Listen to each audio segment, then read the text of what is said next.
2029 আমি তৃতীয় স্থান আমেৰিকা আৰু চাইনাৰ সন্মুখত থাকিব আৰু 2047 ভিতৰত অমৃতকাল যেতিয়া সম্পূৰ্ণ হ'ব স্বাধীনতাৰ 100 বছৰ সম্পূৰ্ণ হ'ব চৌদিশে ভাৰতীয় নাগৰিকে সেই স্বাধীনতাৰ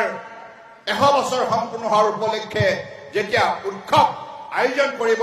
সেই মুহূৰ্তত ভাৰতবৰ্ষ হ'ব 2047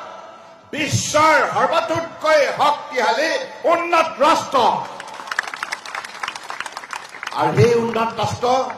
গঢ় দিয়াৰ ক্ষেত্ৰত বিটিআৰ অঞ্চলৰ ৰাইজৰ উল্লেখযোগ্য আপোনালোকৰ অৱদান থাকিব গতিকে এই বিটিআৰ অঞ্চল ইমান সুন্দৰ জাতি জনগোষ্ঠীৰে পৰিপুষ্ট এইখন অসমীয়া জাতীয় জীৱনৰ হাৰুৱা পথাৰ কৃষ্টি সংস্কৃতি ভাষা সাহিত্যৰে চহকী বনজ সম্পদ জল সম্পদ মানৱ সম্পদ সকলো সম্পদৰে শক্তিশালী বিটিআৰ অঞ্চল গতিকে এই অঞ্চলে ডক্টৰ হিমন্ত বিশ্ব শৰ্মা ডাঙৰীয়া সদায় কৈ আহিছে অসমক ভাৰতবৰ্ষৰ ভিতৰত অন্যতম শ্ৰেষ্ঠ উন্নত ৰাজ্য হিচাপে গঢ়ি তুলিব লাগিব গতিকে সেই লক্ষ্য আমি উপনীত হ'ব লগা হলে অসমৰ অন্যান্য অঞ্চলৰ লগতে এই বিটিআৰ 5খন জিলাৰ ৰাইজে উল্লেখযোগ্য ভূমিকা পালন কৰিব লাগিব গতিকে সেই উল্লেখযোগ্য ভূমিকা পালন কৰিব পৰা আপোনালোকৰ লগত যোগ্যতা দক্ষতা দৃঢ়তা সততা নিষ্ঠা সকলো মানৱ সম্পদ বিৰাজমান গতিকে সেইবাবে মই আহ্বান জনাওঁ এই নিৰ্বাচনটো সাধাৰণভাৱে নল'ব গুৰুত্ব সহকাৰে লওক আৰু ভাৰতীয় জনতা পাৰ্টীয়ে চৰকাৰ গঠন কৰিলেহে সকলো পৰিয়ালৰ মংগল হ'ব আৰু বিভিন্ন জাতি জনগোষ্ঠীৰ মাজত ভাতৃত্ববোধ শক্তিশালী হ'ব আৰু উন্নয়নৰ দিশত দুপদুপে আপোনালোকে আগুৱাই যাবলৈ সক্ষম হ'ব ইয়াত কৰ্মসংস্থাপন উঠি অহা ছাত্ৰ ছাত্ৰীৰ বাবে উন্নত শিক্ষা এই সকলোবিলাক ভাৰতীয় জনতা পাৰ্টীৰ কাৰ্যকালতে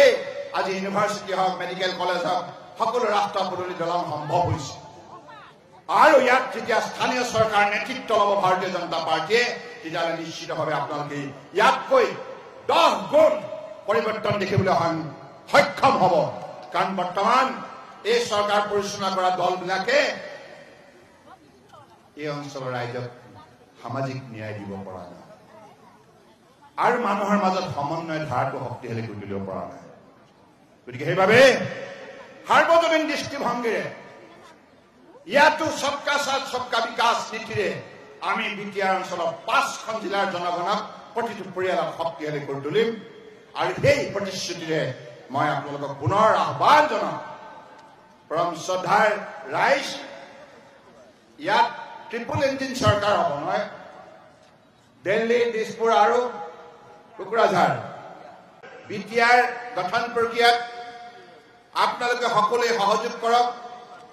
শতকৰা 100% ভোটদান প্ৰক্ৰিয়াত অংশগ্ৰহণ কৰক আৰু ভাৰতীয় জনতা পাৰ্টি এই নিৰ্বাচনত যিমান প্ৰাৰ্থীয়ে বা পাৰ্টিয়ে অংশগ্ৰহণ কৰিছে আটাইতকৈ যদি সফলভাৱে কাম কৰা কোনোবা এটা ৰাজনৈতিক দল আছে সততাৰে কাম কৰা কোনোবা ৰাজনৈতিক দল আছে সেইটো হৈছে ভাৰতীয় জনতা পাৰ্টি হয়নে নহয়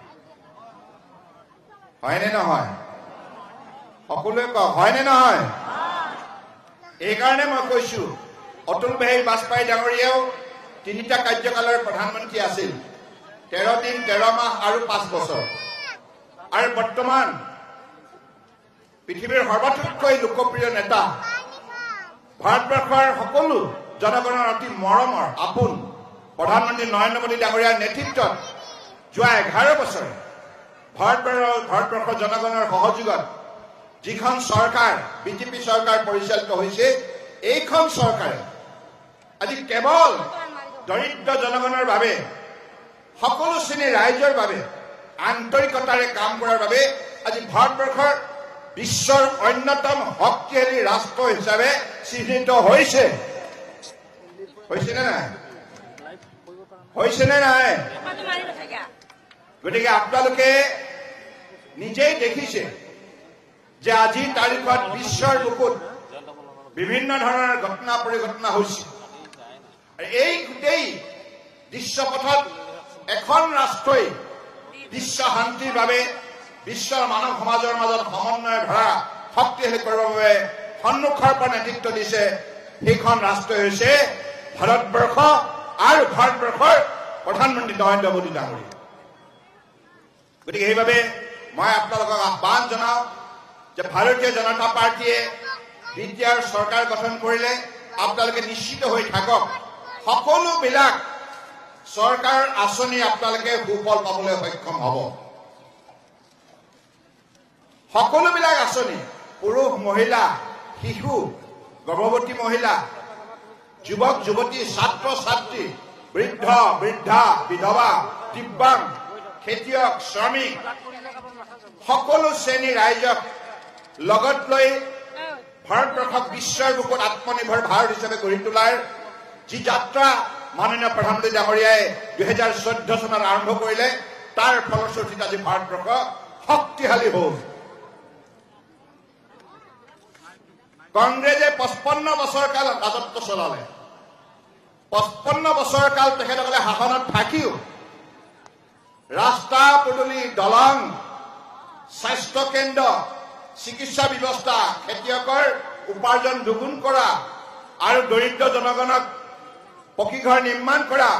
আৰু প্ৰতিটো পৰিয়ালক বিশুদ্ধ খোৱা পানী দিয়া আৰু দৰিদ্ৰ পৰিয়ালৰ বাবে শৌচালয় নিৰ্মাণ কৰা আৰু জীৱন বীমা আৰু বিভিন্ন ৰাস্তাই পদূলি বিভিন্ন সৰুবৰ ব্যৱসায় বাণিজ্যত জড়িত থকা লোকক আৰ্থিক সহযোগিতা আগবঢ়োৱা মহিলাসকলক ৰাজ্য চৰকাৰ কেন্দ্ৰীয় চৰকাৰ বিভিন্ন আঁচনিৰ যোগেদি লাখপতি দিদি কৰা এই সকলোবিলাক আঁচনি আজি সবকা সাথ সবকা বিকাশ নীতিৰে ৰূপায়ণ কৰা হৈছে কোনো ইয়াত বৈষম্য নীতি লোৱা নাই অৰ্থাৎ কোনো জাতি জনগোষ্ঠী ভাষা ভাষী ধৰ্মাৱলী লোকক একাকাৰ কৰা নাই একাহৰীয়া কৰা নাই সকলোকে লগত লৈ সকলোকে সামাজিক ন্যায় দিছে কন্যাকুমাৰীৰ পৰা কাশ্মীৰ গুজৰাটৰ পৰা অৰুণাচল প্ৰদেশ এই বিশাল উপমহাদেশত বসবাস কৰা 142 কোটি জনগণক পৰম শ্ৰদ্ধাৰ প্ৰধানমন্ত্ৰী নৰেন্দ্ৰ মোদী ডাঙৰীয়াই আজি তাৰিখত যেনেধৰণে শক্তিশালী কৰি তুলিছে তাৰ ফলশ্ৰুতিত আজি ভাৰতবৰ্ষ শক্তিশালী হ'ল আজি শাসন ব্যৱস্থা কিমান পৰিষ্কাৰ হ'ল আগতে আপোনালোকে চৰকাৰী আঁচনি বিভিন্ন আঁচনি এই আঁচনি ধন পাব লগা হলে আপোনালোকে কাৰোবাক ঘুষ দিব লগা হয় মধ্যভোগীয়ে আপোনালোকৰ প্ৰাপ্য অধিকাৰ কাঢ়ি লৈ যায় মহিলাই হওক পুৰুষে হওক খেতিয়কে হওক কোনোৱে তেখেতৰ নামত আবণ্টিত ধন শতকৰা 100% পোৱা নাছিল কিন্তু আজি তাৰিখত আপোনালোকে চাওক আপোনালোকৰ নামত ধাৰ্য কৰা ধন বেংকৰ একাউণ্টৰ যোগেদি শতকৰা 100% আপোনালোকে পাবলৈ সক্ষম হৈছে নে নাই একেলগে কওক মহিলা পুৰুষ সকলোৱে হৈছে নে নাই এই হৈছে স্বচ্ছতা এই হৈছে দৰিদ্ৰ জনগণৰ প্ৰতি শ্ৰদ্ধা ভক্তি মৰম আৰু এই হৈছে দৰিদ্ৰ সেৱা এইকাৰণে মাননীয় প্ৰধানমন্ত্ৰী ডাঙৰীয়াই কৈছে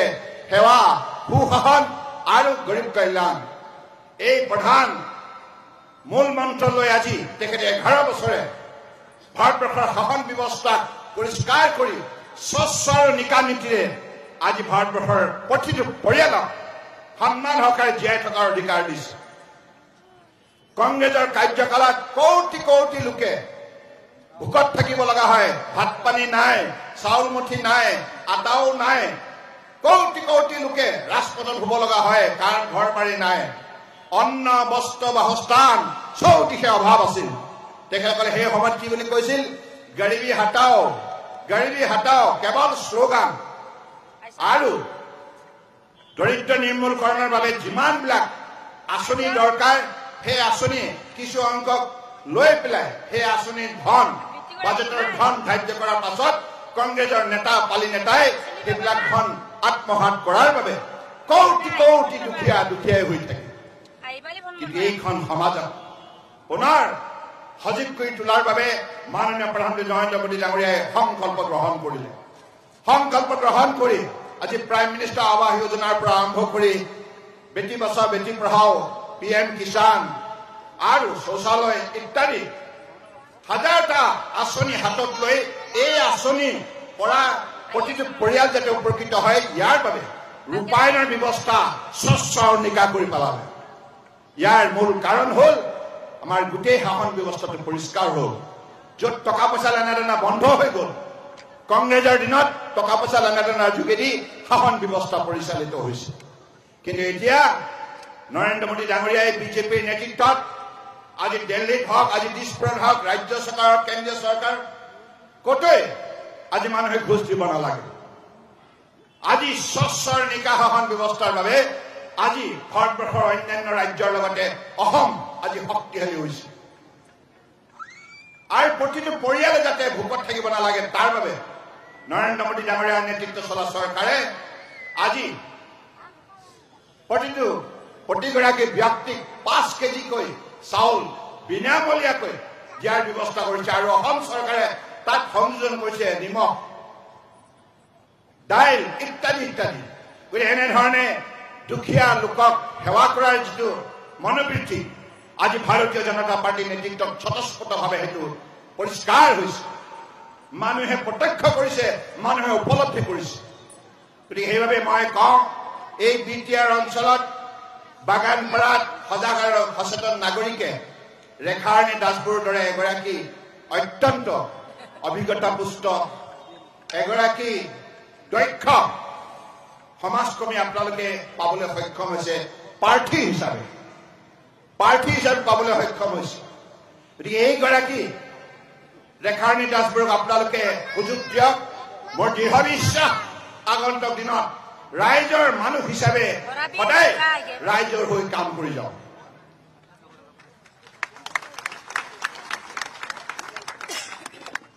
ৰেখাৰণী দাসবৰু জিন্দাবাদ ৰেখাৰণী দাসবৰু জিন্দাবাদ ৰেখাৰণী দাসবৰু জিন্দাবাদ পদুমৰ ছবিত ভোট দিয়ক পদুমৰ ছবিত ভোট দিয়ক পদুমৰ ছবিত ভোট দিয়ক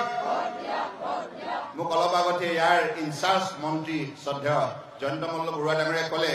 ইয়াত প্ৰায় 89,000 ভোটাৰ আছে নহয় বুজান্ত গতিকে 89,000 আৰু মইতো বিচাৰিম যে পৰমচন্দা ৰাইজ মোক আজি আপোনালোকে এটা প্ৰতিশ্ৰুতি দিব লাগিব 22 তাৰিখে পুৱা কেইবজাৰ পৰা ভোট গ্ৰহণ হ'ব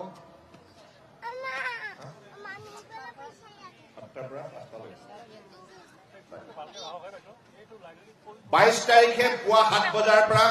ভোট গ্ৰহণ প্ৰক্ৰিয়া আৰম্ভ হ'ব আৰু সেই ভোটদান প্ৰক্ৰিয়াত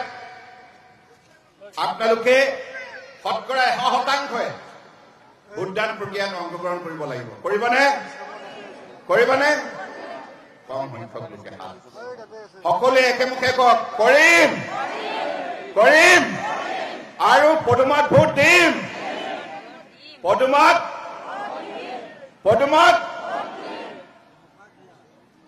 মই মানে ইয়াত নিশ্চিত হৈ যাব পাৰোঁতো মই কিন্তু গুৱাহাটীত গৈ কমগৈ বাগানপাৰা গৈছিলোঁ বাগানপাৰা আমাৰ পাৰ্টি জিকিবই কাৰণ ৰাইজে প্ৰতিশ্ৰুতি দিছে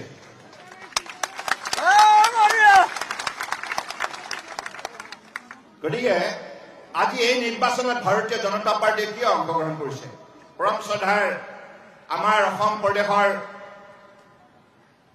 মাননীয় সভাপতি লোকপ্ৰিয় সাংসদ পৰম শ্ৰদ্ধেয়